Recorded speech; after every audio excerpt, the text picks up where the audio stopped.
Bonjour à tous, aujourd'hui on se retrouve dans une nouvelle vidéo. Comme vous avez pu le lire au titre, c'est un tour de l'élevage. Alors je vais aussi vous expliquer les changements qu'il va y avoir dans l'élevage. Déjà, toutes les barbaries vont partir, que ce soit cette année ou l'année prochaine, à un moment donné ou un autre, il n'y aura plus du tout de barbarie dans l'élevage. Donc pour ceux qui viennent sur la chaîne et qui ne savent pas ce qu'est le terme barbarie, c'est pas pour désigner les canards mais pour désigner les poules croisées. Mais croiser vraiment n'importe quoi, qu'on saurait même plus dire c'est quoi leur croisement. Ce que je garde sûr, c'est deux races, la Janzé et la Pékin. Et peut-être la Barbu d'Anvers. Parce que là, on a un coq barbu de Coll avec mes petites barbus d'Anvers. Mais pas de barbu d'Anvers en coq. Alors là, on voit bien, hein, on a mes deux petites choupinettes, Angélique et Luciole. Et Happy, le petit coco. Alors Happy, en ce moment, c'est baisse de morale parce qu'il est en pleine lune, donc il est un peu moins mécontent, on va dire. Il saute plus après tout le monde, il est moins énervé. Donc c'est déjà ça. Mais dans tous les cas, je vais les garder jusqu'à leur fin de vie. Donc ça veut dire je vais encore devoir les avoir pendant au moins 5 ou 6 ans. Parce que les barbus d'Anvers, ça paraît pas comme ça, mais ça pompe pas tellement. Donc ça vit plus longtemps que certaines races. Plus une race de toute façon pond, plus sa vie peut descendre rapidement. Par exemple les poules rousses, souvent elles dépassent pas l'âge des 7 ans. Ça arrive qu'elles vivent plus longtemps, mais c'est très rare quand même. Et 7 ans encore c'est généreux parce que certaines ne dépassent même pas les 5 ans. Donc voilà, juste pour vous dire que je garderai ce trio là. Si je ne trouve pas de coq barbu d'Anvers, Happy autrement ira avec les poules de Barbarie pour la reproduction et faire des couvées. Mais il n'y aura plus de Barbarie après par la suite. Ça sera vraiment que pour les couvées que je garderai les poules. Et tous les coqs partiront dans d'autres familles. Donc voilà, je vais mettre en pause la vidéo et aller directement au clapier pour vous montrer les tourterelles, les pigeons et les lapins. Donc voilà, on se retrouve avec les louloutes. Alors là, c'est mes deux femelles, Clovis et Fantine, qui ont pondu d'ailleurs. Alors le pauvre Cosette couvre 4 œufs. Hein. Là pour l'instant, je laisse les 4 œufs pour voir c'est lesquels qui sont fécondés. Pour vous montrer, tac. Voilà, on voit les 4 petits œufs. Pour l'instant, il y en a 2 sûrs de féconder, peut-être un autre. Donc je verrai comment je vais procéder, si j'en laisse 2 ou 3. Parce que je vais peut-être élever un petit à la main s'il y en a 3 de fécondés. Mais pour moi les 4 ne sont pas fécondés, à moins que Cosette fait du bon travail. Hein. Là ça voudrait dire c'est un très bon mâle, il féconde ses 2 femelles. Chapeau à lui. En tout cas la dernière couvée n'avait pas marché, les œufs n'étaient pas fécondés. Donc je pense que c'est parce que Cosette voulait faire un nid avec Clovis et que c'était Fantine qui avait pondu. Donc voilà. J'ai changé le sable hier aussi, hein. On peut voir comment c'est dégueulassé vite quand même. Même l'eau là, l'eau ce matin déjà dégueulassée. Les tourterelles ça salit tout, c'est comme les pigeons. Faut changer au moins une fois par semaine le sable et l'eau c'est vraiment tous les jours, voire 2 fois par jour. Comme là je vais être obligé de rechanger tout à l'heure. Donc autrement, alors on passe directement au poussin, je vous montrerai les lapins après. Là, on a 2 petits connus. Alors, il n'y en a que 2. C'est normal, de base, elle avait 4 œufs, mais 2 sont en retard. Donc, je lui ai laissé ces 2 petits connus-là. Alors, ça risque d'être des blancs herminés noirs. Donc, ça veut dire que le papa, c'est Fillon. Car j'ai fait l'expérience, je vais vous montrer ça aussi après. J'ai eu un petit connu qui est blanc herminé noir. Alors, herminé noir, c'est pas non plus de la belle qualité, mais ça fait déjà un beau herminé quand même. Donc, voilà. Après, on a les lapins. Alors Dragibus, elle est toute seule. Maintenant, ses bébés sont de l'autre côté dans le clapier 3 cases. On l'a mis ici pour qu'elle soit tranquille et qu'elle soit plus embêtée par ses petits.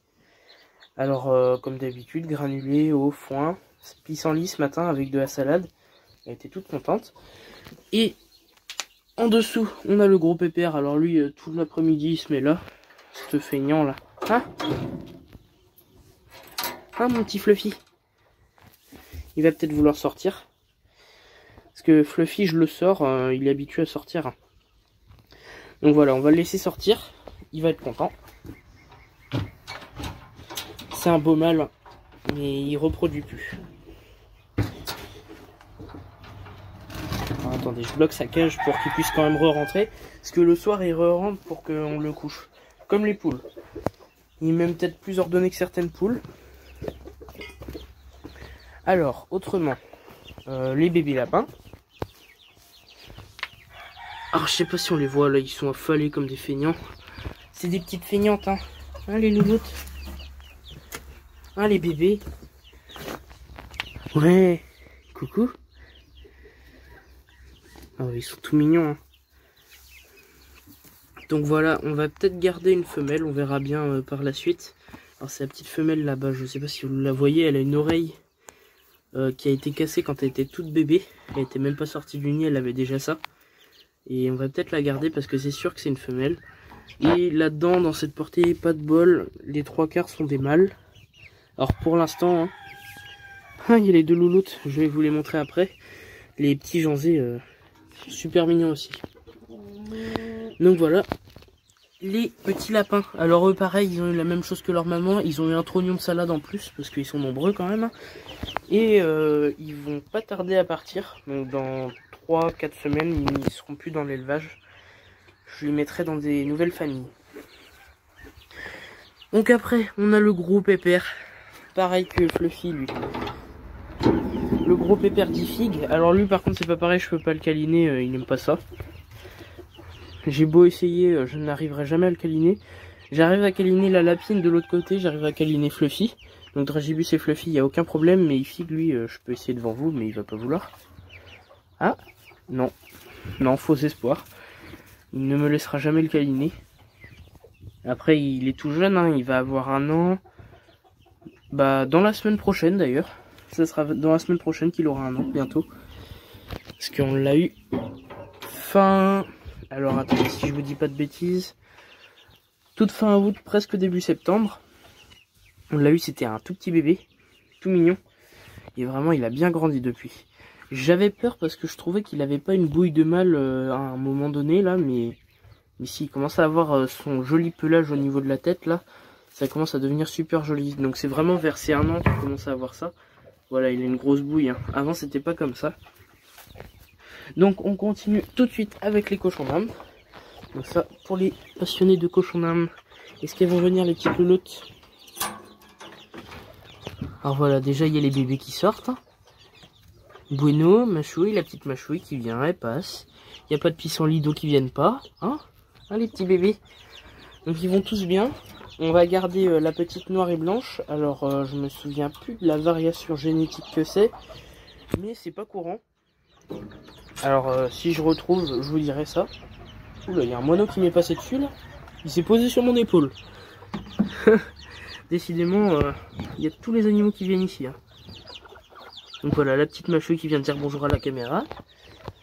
Alors, j'ai changé leur clapier ici. Ici, il y a eu son clapier de changer hier. Dragibus, pareil, vu qu'on l'a changé de cage. Et là, ça sera au tour de Machouille, sa fille et ses bébés. Et après, on fera les bébés lapins. On fait des tours de rôle comme ça. Alors, les poussins, je vais vous les montrer après.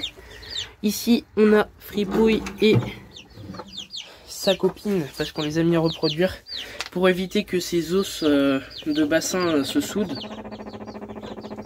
Voilà, là c'est parce qu'il y a sa copine qui veut pas se reproduire avec lui. Alors, est-ce qu'elle va bien vouloir se montrer, hein, ma petite Brownie? Donc voilà, Brownie derrière Fripouille. Fripouille, c'est le mâle Teddy. Et Brownie, c'est elle. Une lisse écaille de tortue, donc on n'aura pas de Teddy. Merci d'ailleurs à la personne qui m'a dit que le Teddy, c'était récessif, donc il faut absolument avoir des porteurs si on veut avoir des Teddy. Là, les bébés, par exemple, tous les bébés cochons d'Inde qu'on a eu, vu que le papa, c'est Fripouille, et ben tous les bébés sont porteurs Teddy. Donc si je les mets à reproduire avec un Teddy, ça fera des Teddy. Pas 100% de Teddy, mais il y en aura. Voilà, donc là, il y a Grignotte, il est tout seul, il a plus son copain avec lui. Il n'y a plus Fripouille parce qu'il est en reproduction. Hein, mon coco? Bon, on va en profiter pour changer la caisse de clapier. Comme ça, quand il va revenir, ça sera tout propre. Alors, les cochons d'Inde, il faut savoir qu'on est obligé de les laisser 2 semaines avec les femelles. Parce que la période de chaleur, c'est 1 fois toutes les 2 semaines. D'après ce que j'avais compris. Après, ça se trouve, c'est des conneries ce que je dis là. Parce que il y en a qui disent c'est tous les jours. D'autres, ils disent 1 fois toutes les 2 semaines, 1 fois tous les mois. Donc on les laisse pendant 2 semaines ensemble. Et pour l'instant ça marche parce que Bueno ça a marché. Il y a eu 5 bébés, dont 4 qui ont survécu et 1 qui est mort. Alors je pense qu'il avait un problème cardiaque, le petit. parce qu'il est mort même pas quelques jours après sa naissance. Donc voilà, tout est bon pour les cochons d'Inde et les lapins. On continue avec les pigeons. Alors les pigeons, eux, ça va super, la forme. Je peux pas changer leur case parce que malheureusement ils sont en train de couver encore. Alors cette fois-ci j'ai été obligé de laisser, la dernière fois j'avais enlevé. Mais là je suis obligé de laisser parce qu'il y a un bébé dedans, dans l'œuf. On voit bouger, hein. Je peux pas vous le montrer avec mon téléphone. Mais il y a un œuf. Alors est-ce que mon petit Apollon va bien vouloir nous laisser voir l'œuf? Voilà. Il y a un bel œuf que Apollon couvre pendant la journée et Artémis la nuit. Et leur fille, bah, elle fait sa vie. Le bébé, on le gardera pas. Parce que faut que je trouve des triganinos noirs pour mettre en accouplement avec Apollon une femelle et Artémis un mâle noir. Ça sera plus simple que le barré. Et c'est surtout que Apollon, vu que c'est un blanc ivoire et que Artémis est une marron dans leur barre. Alors les barres, c'est ici les pigeons. Donc les petites barres là, elles sont marron. Et celles d'Apollon sont blanc ivoire. C'est pas compatible, donc forcément les barres de Epona ne sont pas bonnes. Et ça fait un peu un mélange des deux. Voire même du marron mélangé à du noir gris. Donc voilà, les pigeons, petite nouvelle des pigeons. Alors maintenant je vais vous montrer les petits poussins là. Ils vont tous très bien. Alors ici on a 3 Sussex, si je ne me trompe pas, voire 4 même. 4 Sussex. Il y a 4 Sussex, mais j'ai l'impression que c'est surtout des coqs. Et 3 Barbaries.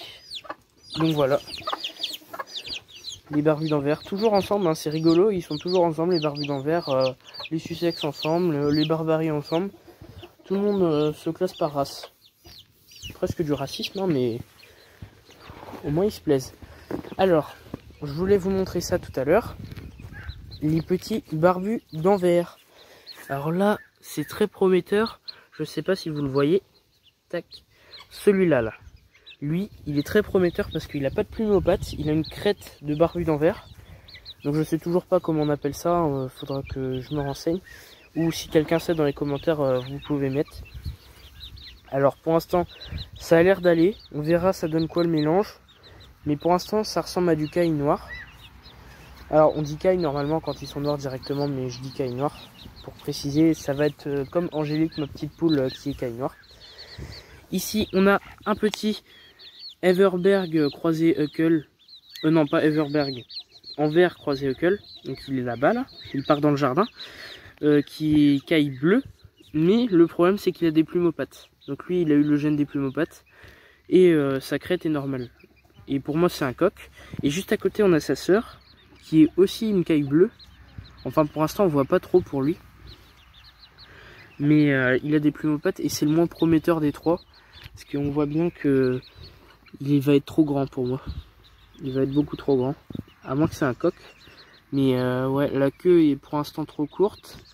La crête, ça me plaît pas trop. Et les pattes sont trop plumées. Donc à pas garder. Le croisement pour l'instant marche bien avec Happy. Alors Happy en plus qui est un coq impur en coloris. Hein. Le coloris comme ça n'existe pas chez les barbus d'Huckel. Donc je ne comprends pas. Alors là ils sont dans le jardin avec les salades et les poireaux. Hein, mais ils vont faire des conneries. Hein. Ils vont faire les secs et conneries. Donc faudra que je les enlève après. Et on a deux petits Sussex, donc deux coqs et un croisé. Sussex avec je ne sais quoi et deux Barbaries. Donc tout ça va partir aussi, à part s'il y a un petit barbu d'Anvers que je peux garder, celui que je vous ai dit au début. Lui je le garderai si je peux.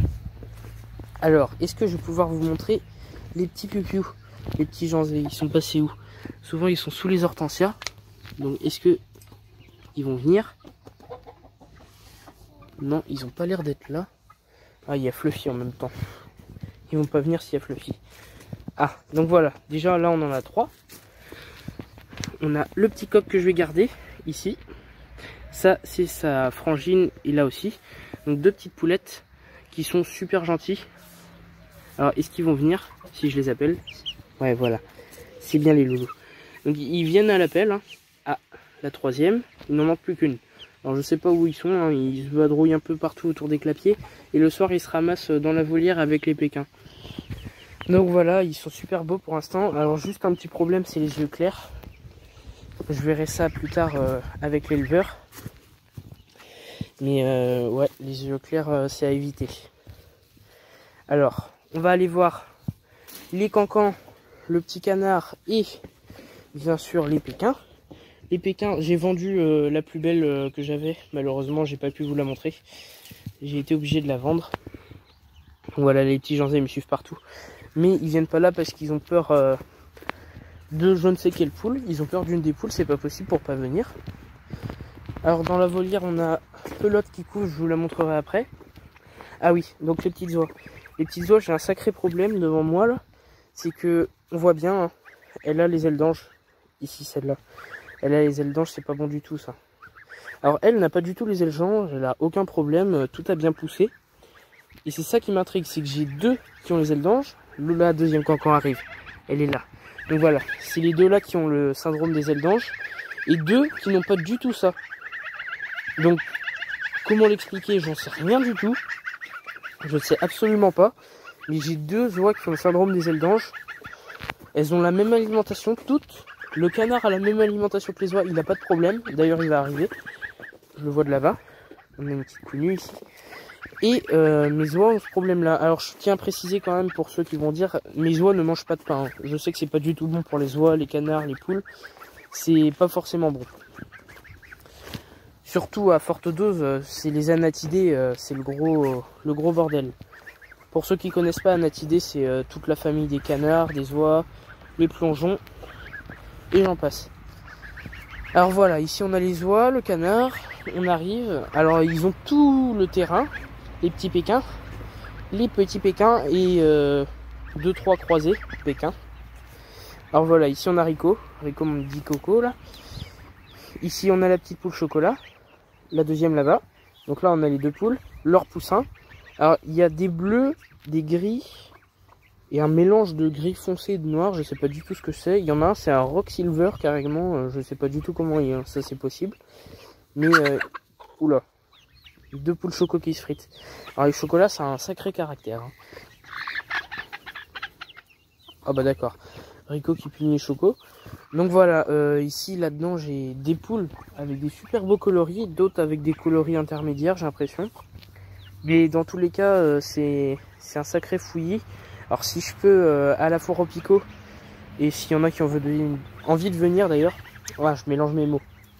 S'il y en a qui ont envie de venir à la foire au picot, j'y serai. Si je trouve un couple de pékins noirs, je prendrai. Pour mettre avec une de mes deux chocos, parce qu'il y en a une qui est plus jolie que l'autre, quand même niveau pompon et rondeur.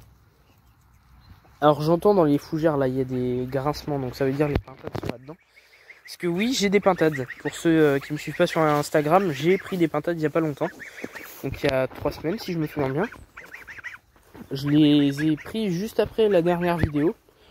Alors là on voit bien, elles ont fait des tas dans les fougères. J'ai ma petite cancan qui me suit partout et c'est ça qui me chagrine un peu, c'est que c'est elle qui a les ailes d'ange le plus visible quand même. Donc je vais lui poser une attelle, enfin pas une attelle, un bandage et régime.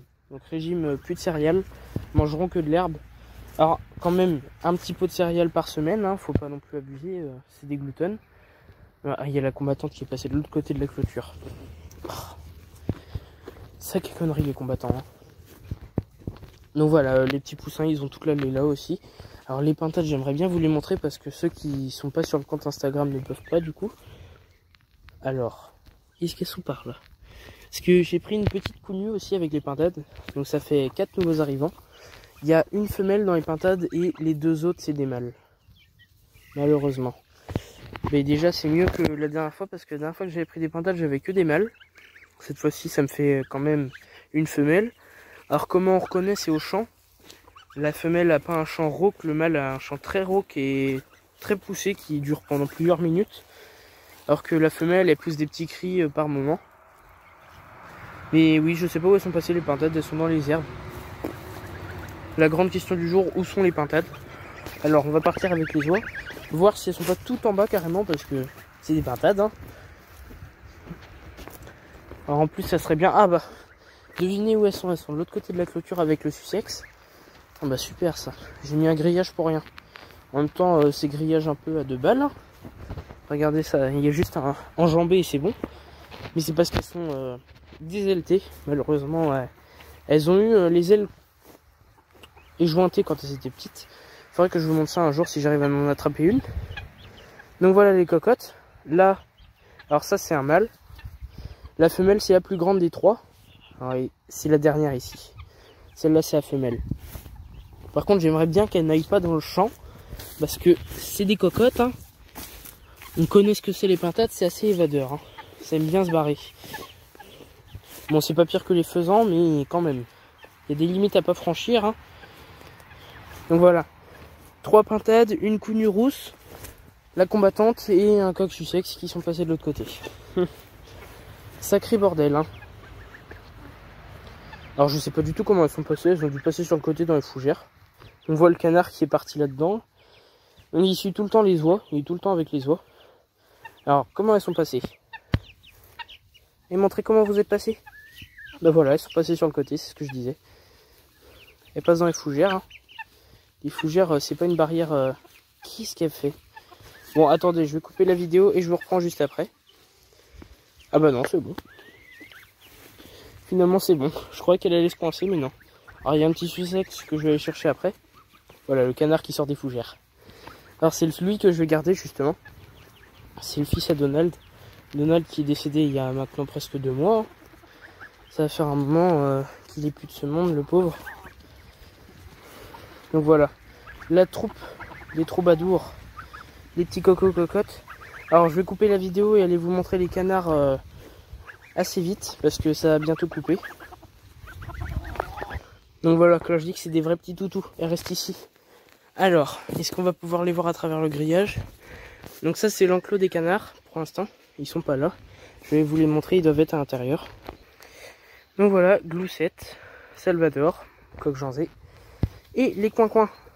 Alors voilà, ils étaient à l'intérieur. Hein, à l'intérieur de la semi-volière à moitié. C'est un peu une volière et à la fois un endroit où ils peuvent se reposer. Parce qu'il y a le poulailler qui est relié. Alors là, ça par contre ça va être très chiant. Parce que Daisy s'est mise à couver. Sauf que comme vous le savez, Donald est décédé. Donc ça veut dire qu'elle couve des œufs qui sont pas fécondés. Alors est-ce qu'on va la voir? Je vais augmenter la luminosité. Voilà. Là on la voit, elle est à l'intérieur de la niche. Elle a fait un joli petit nid. Elle a mis 12 œufs, ou 13. Et elle est en train de les couver. Elle couve, mais dans le vide. Parce que les œufs, du coup, ils sont pas fécondés. On va falloir enlever tous ces œufs là. Et les jeter. Parce que là, ils sont pas bons. Hein. Moi, je vous le dis, ça va faire 1 semaine et demie qu'elle est comme ça à couver dans le vide. Je vais lui les enlever. Je me demandais où elle était passée. Je croyais que il s'était passé un truc grave, mais finalement non, elle avait juste décidé de couver dans la niche. Donc voilà, Salvador, tout coco, tout tranquille, avec ses 2 poules. Alors j'ai mis la counue avec eux parce qu'elle est toute abîmée sur le dos avec les autres coques, hein. Ça c'est énervant.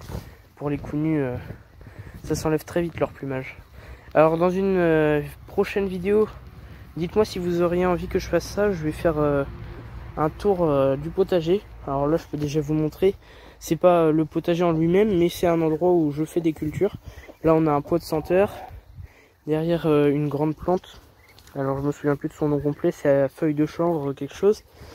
On a des arbres fruitiers, les figuiers, un brugnon, une aile. Alors les artichauts ils sont totalement foutus, les canards ils les ont défoncés. Donc voilà, ils sont tout contents, ils mangent de l'herbe. Alors ils sont plus que 10 parce que j'en ai vendu 2. Mais voilà. Donc j'espère que cette vidéo vous aura plu. J'ai pas encore montré les chèvres. Il faudra que je le fasse dans la prochaine vidéo. Les chèvres et la brebis. Et je vais vous dire à la prochaine.